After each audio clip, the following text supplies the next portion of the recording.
여러분, 한국은행이 지난 8월에 금리를 올렸어요. 0.75%로 올렸습니다. 원래 0.5%에서 0.25%포인트를 올린 거죠. 예상했던 건 한 10월쯤 올릴 거다 이렇게 예상을 했지만 전문가들의 예상, 시장의 예상이요. 저 같은 경우는 8월에 인상할 거다 이렇게 예측을 했죠. 실제로 8월에 인상을 했습니다. 왜 인상했을까요? 금리를 인상한 것은요, 하나입니다. 집값을 잡자. 정부가 지금 집값을 잡을 수 있는 마지막 카드로 생각하는 게 금리 인상이에요. 그러면서 공급하면서 공급 대책을 계속 발표하는데 이게 공급 대책을 잘 뜯어보면 뭐 새로운 것이 없는 겁니다. 재탕, 삼탕하고 있는 거예요. 게다가 저기 그냥 이미 공급된다고 생각하는 것을 땡겨와서 사전 분양한다고 이야기하고요. 그러니까 공급을 한다는 게 별로 안 믿겨집니다. 강남 재건축 허가해 주면 정부가 진짜 공급할 모양이다 이렇게 느낄 수 있거든요. 그건 또 안 해줘요. 그건 안 해줘요. 그러니 공급발 대책은 전혀 지금 먹히지 않아요.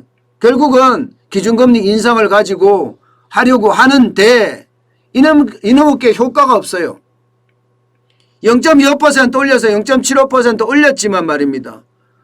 가계대출 안 줄었어요. 줄었다고는 해요. 8월에 6조 2천억 원. 이게 은행권 대출입니다. 6조 2천억 원이 늘어나서 잔액이 1046.3천억 원. 1046조 3천억 원 정도 된다고 이야기를 하는데 여러분 보시다시피 주택담보대출이 또 많이 늘었어요. 또 많이.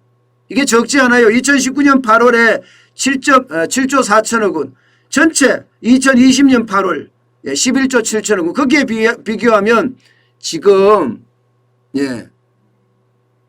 가계대출 올 8월에 가계대출은 줄어들었다 이렇게 이야기할 수도 있지만 주택담보대출을 보면 이게 줄어드는 게 아니에요. 5조 9천억까지 늘었잖아요. 기타 대출이 들은 거예요.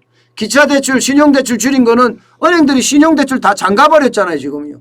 있는 신용대출도 지금 줄이고 있고 신용대출 다 잠가버리고 있는 대출도 줄이고 있으니까 당연히 줄어들겠죠. 그런데 중요한 주택담보대출은 안 줄고 있다는 거. 결국 이것은요. 금리를 0.25% 올렸지만 지금 시장에서는 먹히지 않는다는 이야기가 됩니다. 시장에서.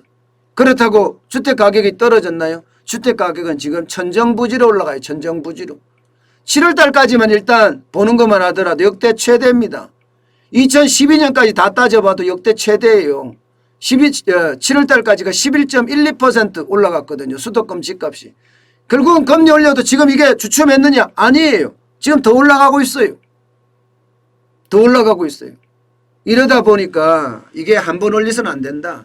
두 번, 세 번 계속 올려야 된다. 이런 얘기가 계속 나오는 거죠. 오죽했으면 홍남기 경제부총리가 국회에 참석을 해서 금리 한 번 인상으로는 부족하다. 이런 얘기까지 꺼냈습니다.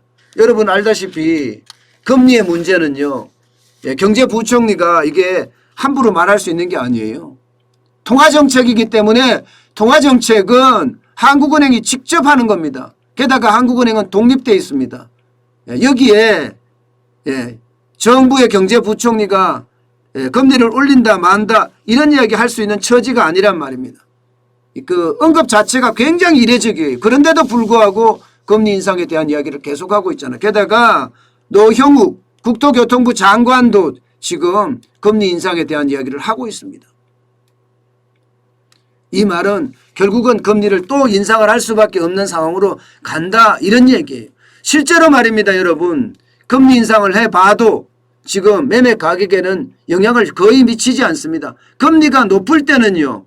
금리가 높을 때는 매매 가격이 내려갑니다. 실제로. 그죠? 금리 가격이 높을 때는 내려갑니다. 금리가 2012년만 하더라도 4.63%니까 평균 매매 가격은 3억 3,955만 그러니까 좀 내려갔다 이런 얘기예요. 그렇지만 여러분 금리가 0.25% 올려서 지금 주택담보대출 금리가 2.81%인데 이게 뭐 내려갈 거라고는 안 보는 거죠. 결국은 시장에서 그래프로 보는 것도 분석해서 보는 것과 마찬가지로 금리를 올린다고 해서 집값이 내려가지 않는다. 그러면 얼마나 올려야 되냐? 많이 올려야 된다. 예를 들어서 말입니다. 예, 이 코로나19 위기가 오기 전에 우리 금리가 얼마였느냐? 1.25%입니다. 코로나19 위기가 오기 전에 말입니다. 심지어 말입니다. 2018년에는 1.75%였어요. 1.75%. 1.75%였어요. 1.25%가 아니네요. 1.75%네요. 1.75%였습니다. 결국은 말입니다. 결국은 1.75%의 금리를 올릴 수밖에 1.75%가 될 수 있게끔 당장 금리를 한꺼번에 올릴 수는 없지만 지금 금리를 올릴 수밖에 없는 상황이다. 이런 얘기입니다. 그러니까 한국금융연구원에서 말입니다. 한국금융연구원에서도 금리를 올려야 된다. 금리를 올려야 된다 하는 이야기를 지금 하고 있는 겁니다.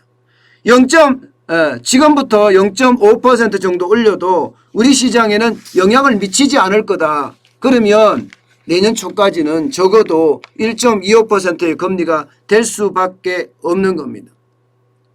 현재 기준금리가 0.75%인데 내년 상반기까지 0.5%포인트를 더 올린다고 해서 우리 시장에 그렇게 영향을 미치지 않을 거다. 이런 이야기까지 하고 있어요. 과연 그럴까 모르겠습니다. 그럴까? 여러분 진짜 그럴까요? 진짜 그럴까? 이것은요. 진짜 고민을 해봐야 되는 문제예요. 왜냐하면요. 금리를 올려서 집값은 잡을 수 있을지 모르겠지만 자영업자나 혹은 가게, 소득이 줄어든 가게에는 굉장히 어려움이 따를 수밖에 없거든요. 이게 굉장한 양면성을 가지고 있습니다. 애초에 말입니다. 돈을 풀 때 진짜 어려운 사람, 취약계층 중심으로 돈을 풀었었다면 이게 금리 올리는데 문제가 없는데요. 전국민지원금에서 계속 표를 얻으려고 전 국민에게 돈을 뿌렸기 때문에 이게 진짜 어려운 사람한테 많은 혜택이라고 해야 되나요? 많은 지원이 돌아가지 않았습니다. 그렇기 때문에 지금 어려운 사람은 더 어려워졌고요. 자영업자는 최악으로 되고 있고요. 이런 상태에서 금리를 올린다고요? 와, 이거는 어쩌면 우리 경제에도 굉장히 충격을 줄 수 있는 그런 상황이 되지 않겠느냐. 저는 그렇게 예측을 합니다.